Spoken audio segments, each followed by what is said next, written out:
दुबईत झालेल्या विश्वचषकातील पहिल्याच सामन्यात भारतीय संघाला दारुण पराभवाला सामोरे जावं लागलं.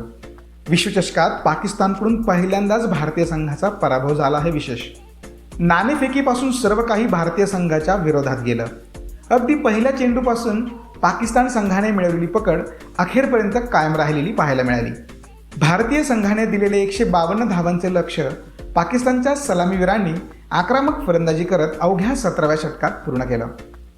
दरम्यान भारतीय संघाच्या पराभवानंतर अनेक प्रश्न आता उपस्थित होत आहे.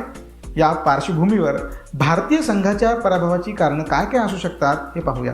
त्यासाठी हा व्हिडिओ शेवटपर्यंत पहा. सर्वात पहिले कारण आहे नाणेफेक. हो, दुबईच्या मैदानावर दब पडत असल्या कारणाने नाणेफेकीचा कौल अतिशय महत्त्वाचा ठरला. नाणेफेकीचा कौल भारताच्या विरोधात गेला आणि अर्धा सामना तिथेच फिरला असं देखील बोललं जातंय. पाकिस्तान संघाने अपेक्षेप्रमाणे भारतीय संघाला फलंदाजीसाठी आमंत्रित केलं. पहिल्या 6 षटकात भारतीय संघाचे आघाडीचे 3 फलंदाज परतल्याने भारतीय संघाला पुन्हा सामन्यात परतता आलेच नाही. दुसरं कारण आहे भारतीय संघाची अपयशी फलंदाजी. मैदानावर दब पडणार असल्या कारणानं भारतीय फलंदाजांकडनं चांगल्या फलंदाजीची अपेक्षा होती. मात्र विराट कोहली आणि रिषभ पंतचा अपवाद वगळता एकाही फलंदाजाला लौकिकास साजेशी कामगिरी करता आली नाही. रोहित शर्मा, के. राहुल स्वस्तात माघारी परतल्यानंतर सूर्यकुमार यादवनेही जम बसवल्यानंतर चुकीचा फटका मारत आपली विकेट फेकली. तिसरं कारण आहे भारताला अखेरच्या षटकात धावगती वाढवण्यात आलेलं अपयश. एकीकडे संघाच्या विकेट पडत असताना कर्णधार विराट कोहलीनं एक बाजू लावून धरली होती. मात्र अखेरच्या काही षटकात मोठ्या फटकांची गरज असताना जडेजा आणि हार्दिक पांड्याला विशेष कामगिरी करता आली नाही. त्यामुळे भारतीय संघाला 25 ते 30 धावांचं नुकसान झाल्याचे देखील बोललं जात आहे. चौथं कारण आहे निष्प्रभ गोलंदाजी.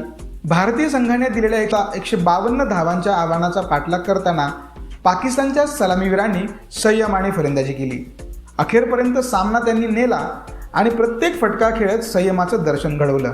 अगदी पहिल्या चेंडूपासून या जोडीने भारतीय गोलंदाजांवर वर्चस्व गाजवलं.